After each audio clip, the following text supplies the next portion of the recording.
السلام الله عليكم ورحمة الله تعالى وبركاته. إذا لهانتين والسلامتين هدي أد نقول عصبتي سودا وهدي أد هرنا لجوكتو واتكم هادسنتي لجوجاga haduu eebaweyneydna maanta waxaan idin wadnaa aniga iyo saaxiibadeyda barnaamij su'aalihi jawaab ah insha Allah oo diini ah haduu eebaydna waxaan rajaynayaa inaad naga faa'iidaan maxadeeda Aisha.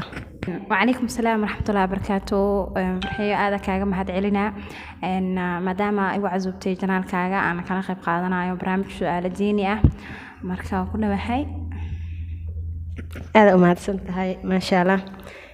insha Allah hadda waxaan bilaaban doonaa su'aalaheeni. Aisha adiga miya bilaabaya masana kugu bilaaba? adiga kugu bilaabo. Okay, su'aasha sida tan u dhacaysa haduu eebaydmo waxaad sheegtaa asxaabigii dilay aabihii oo gaal ah dagaalkii Badr. Iwacli markale. waxaad sheegtaa saxaabigii dilay aabihiis oo gaal ah dagaalkii Badr. wuxuu ahaa Abu Ubayda Aamir bin Sharax. ma sha Allah aniga waa markaygii weydii. su'aasha labaad aniga qaadanayo su'aasha labaad waxay u dhacaysaa waxaad sheegtaa saxaabiga arkay Masiixu Dajaal. wuxuu ahaa Tamiim bintu Aways. su'aasha saddexaad waxay u dhacaysaa sida tan insha Allah. waxaad sheegtaa magaca caadiga ah ee Abu Hurayra. wuxuu ahaa Cabdiraxmaan bin Saqar. waa markaygii.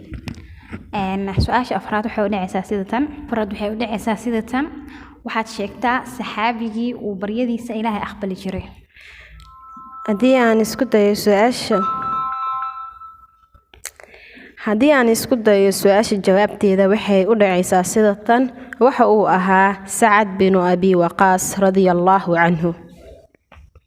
hadaba su'aasha shanaad aniga iyo dhankayga weeyaan. waxaad sheegtaa asxaabigii qudha ee magaciisa Qur'aanka lagu sheegay. wuxuu ahaa Zayd bin Harith radiyallahu anhu.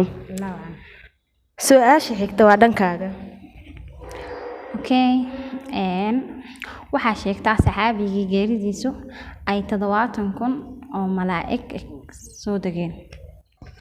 su'aasha jawaabteeda haddii aan ka jawaabo waxay noqonaysaa wuxuu ahaa Sa'ad bin Abi Waqqas radiyallahu anhu. su'aasha anima imaraysa ana ku weydiinay sorry. su'aasha jawaabteeda haddii aan ka jawaabo waxay noqonaysaa wuxuu ahaa Sa'ad bin Abi Waqqas radiyallahu anhu. su'aasha anima imaraysa ana ku weydiinay sorry. su'aasha xigta waxay u dhacaysaa sida tan waxaad sheegtaa saxaabigii malaa'igta ay soo booqan jirtay. wuxuu ahaa Cumraan bin Xuseen. xagayga anima imaraysa su'aasha inaan ku weydiiyo. waxaad sheegtaa saxaabiyadii rasuulku sallallahu alayhi wasallam oo ku kafanay khamiiskiisa. haddii aan su'aasha jawaabteeda isku dayo waxay noqonaysaa waxay ahayd Faadimo bintu Asad Ali bin Abi Talib hooyadii radiyallahu anhu.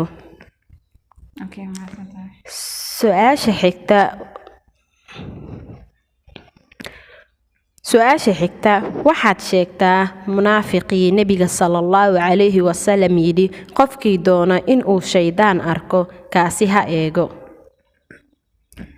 wuxuu ahaa Nabtal bin Acsam. waxaad sheegtaa magaca Abu Bakr Siddiq radiyallahu anhu. jawaabteedu waxay u dhacaysaa sida tan Cabdullaahi bin Abi Quhaafa.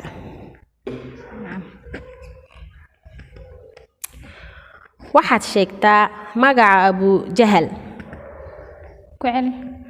waxaad sheegtaa magaca Abu Jahal. su'aasha jawaabteeda waxa weeye wuxuu ahaa Amr bin Hashim. uu Ilaahay abuuro waxa ugu waxaad sheegtaa waxa Alle uu abuuro waxaad sheegtaa wuxuu Alle abuuro waxa ugu horeeyay. Allah subhanahu wa ta'ala waxa uu abuuray waxa ugu horeeyay qalinka.